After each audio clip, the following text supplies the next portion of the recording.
Hello everyone. Video start करने से पहले मैं अभिषेक आप सभी को थैंक यू बोलना चाहता हूं। आप सभी के सपोर्ट की वजह से मैं आज अगला कंटेंट आप सबों के सामने लेकर आ पा रहा हूं और आशा करता हूं कि मेरा कंटेंट आप सबों को समझ आए। So without any further delays let's start now. आज भारत में यूरोपियन के आगमन का दूसरा पार्ट लेकर आया हूं। जो भी पहला पार्ट नहीं देखे हैं सो प्लीज़ आप डिस्क्रिप्शन बॉक्स में जाकर देखें, लिंक दिया हुआ है ताकि आपको अच्छी तरह से समझ में आ सके। चलिए हम लोग स्टार्ट करते हैं। आज का टॉपिक ये रहा।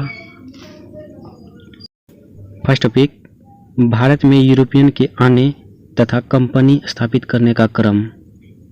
एक साइड मैंने नाविक के बारे में बताया किस क्रम में आए हैं, और दूसरी साइड कंपनियां कि कौन से देश की कंपनी कब आए और किस क्रम में आए।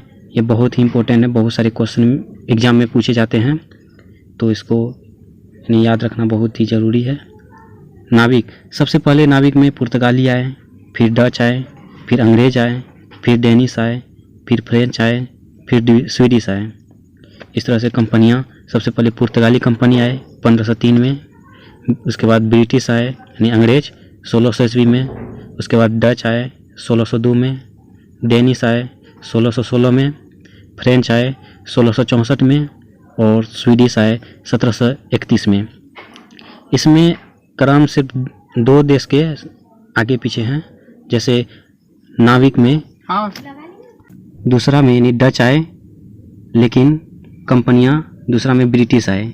फिर जिस तरह नाविक अंग्रेज तीसरा स्थान पे आए थे, लेकिन कंपनियां में दूसरा स्थान पे आए। बस यही दोनों देश है जो कि आगे पीछे हुआ है, अदरवाइज सभी सेम है। तो इसको ध्यान में रखना बहुत ही ज़रूरी है। बहुत सारे एग्जाम में ये पूछे जाते हैं क्रम के वाइज। सबसे पहले पुर्तगाली कंपनी भारत आई, इसलिए आज पुर्तगाली कंपनी के बारे में बताने का प्रयास किए हैं। कब आया, कैसे आया और क्या क्या किया और किस तरह उसका पतन हुआ। चलिए स्टार्ट करते हैं। पुर्तगाल के वास्को डी गामा 1498 में सबसे पहले भारत आया था। ये मैंने फर्स्ट वीडियो में भी बताया था। और सेकंड, पुर्तगाली राजकुमार हेनरी द नेविगेटर के नेतृत्व में एस्टेडो द इंडिया, एक सरकारी कंपनी है, नामक कंपनी भारत आया। सबसे पहले कौन सा कंपनी आया? एस्टेडो द इंडिया, जो पुर्तगाली कंपनी थी और सरकारी कंपनी थी। और भारत में सबसे पहला कंपनी कोचीन में 1503 में खोली गई तथा दूसरा कन्नूर में। फिर इसी तरह से कालीकट, गोवा, दमन द्वीप एवं हुगली में के बंदरगाहों पर भी अपनी व्यापारिक कोठियां स्थापित कर ली। और आगे इसका हेडक्वार्टर यानी HQ हेडक्वार्टर कोच्चि को बनाया गया। 1502 में वास्को डी गामा दोबारा भारत आया। वो 1498 में फर्स्ट टाइम आया और 1502 में वास्को डी गामा दोबारा भारत आया। उस समय गवर्नर यानी कि एस्टेडो इंडिया के CEO फ्रांसिस्को डी अल्मेडा थे, जिसका कार्यकाल 1505 से 1509 था। 1505 से 1509। और इस तरह से, और नेक्स्ट स्लाइड चलते हैं हम लोग। इसी के दौरान यानी ब्लू वाटर पॉलिसी यानी कि नीले जल की नीति, इसका संबंध पुर्तगाल से था। इसका कार्यकाल यानी CEO फ्रांसिस्को डी अल्मेडा थे। मतलब ब्लू वाटर पॉलिसी के CEO यानी गवर्नर कौन थे? Francisco de Almeida. अब बताते हैं नीले जल की नीति क्या थी। नीले जल की नीति यह भारत में पुर्तगाली कंपनी द्वारा हिंद महासागर पर समृद्ध नियंत्रण बनाई गई नीति थी, जिसके अंतर्गत पुर्तगाली सरकार ने फ्रांसिस्को डी अल्मेडा को यह आदेश दिया कि भारत में तटीय क्षेत्र में अधिक से अधिक किले बनाए जाए, ताकि अरब सागर पर या हिंद महासागर पर नियंत्रण स्थापित कर सके। इस तरह से वहाँ पुर्तगाली भारत पर ब्लू वाटर पॉलिसी लगाया और हिंद महासागर और अरब महासागर से पर नियंत्रण करने की प्रयास की। अब हम आगे चलते हैं। द्वितीय गवर्नर यानी CEO अल्फांसो डी अल्बुर्क। बहुत सारे अलग अलग बुक में अल्बुर्क ये सब मिलेंगे।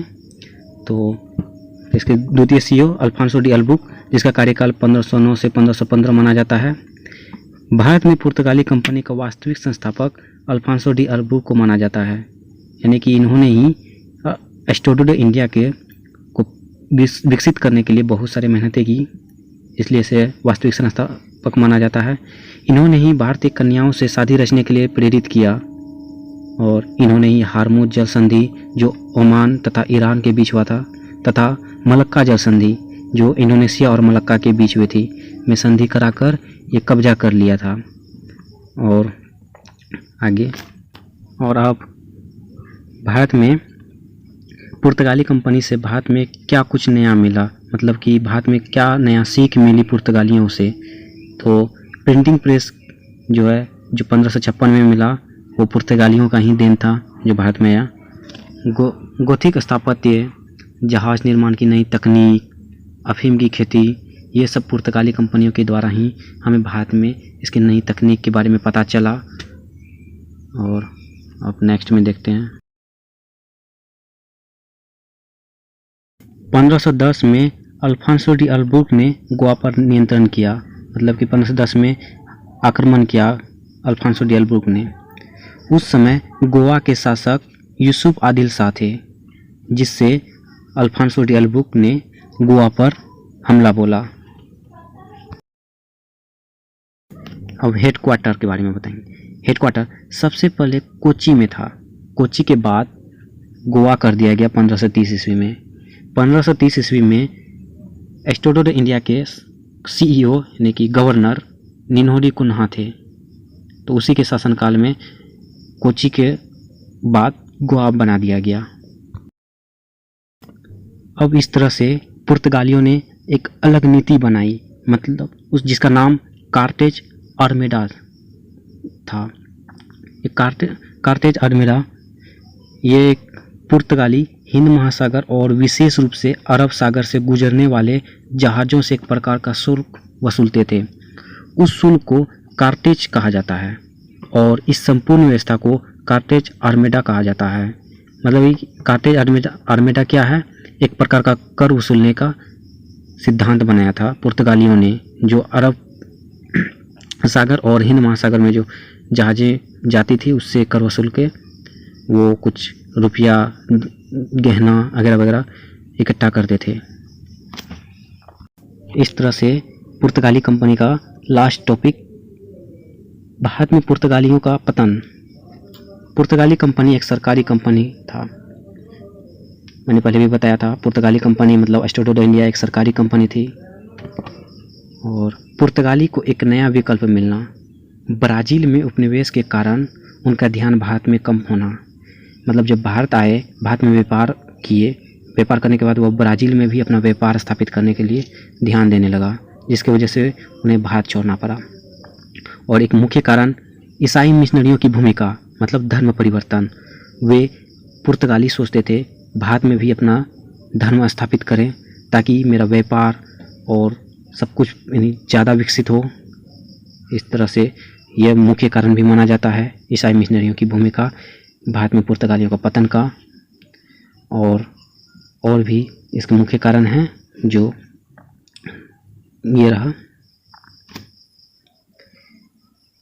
कार्टेज आर्मेडा की प्रति, मैंने इससे पहले स्लाइड में मैंने बताया इसके बारे में क्या थी कार्टेज आर्मेडा की प्रति, इसका भी एक मुख्य कारण माना जाता है। और इसका सबसे मुख्य कारण कि पुर्तगाली कंपनी का पतन का मुख्य कारण सबसे EIC मतलब कि ईस्ट इंडिया कंपनी जैसी शक्तिशाली कंपनी का भारत आना। ईस्ट इंडिया कंपनी एक प्राइवेट कंपनी थी, जब भारत आया तो सारी कंपनियां को भारत छोड़कर जाना पड़ा।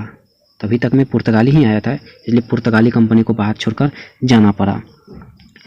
अब कल की यानी नेक्स्ट वीडियो में हम लोग पढ़ेंगे अंग्रेज के बारे में। अंग्रेज के बाद डच के बाद डेनिश के बाद फ्रेंच के बाद स्वीडिश के बारे में बताएंगे अगला वीडियो में। और आज के लिए यहाँ तक ही। तो guys, thanks for watching today content. अब इसके बारे में जानकारी मैं अगले वीडियो के माध्यम से अपलोड करूँगा। Till then stay tuned. Thank you so much guys.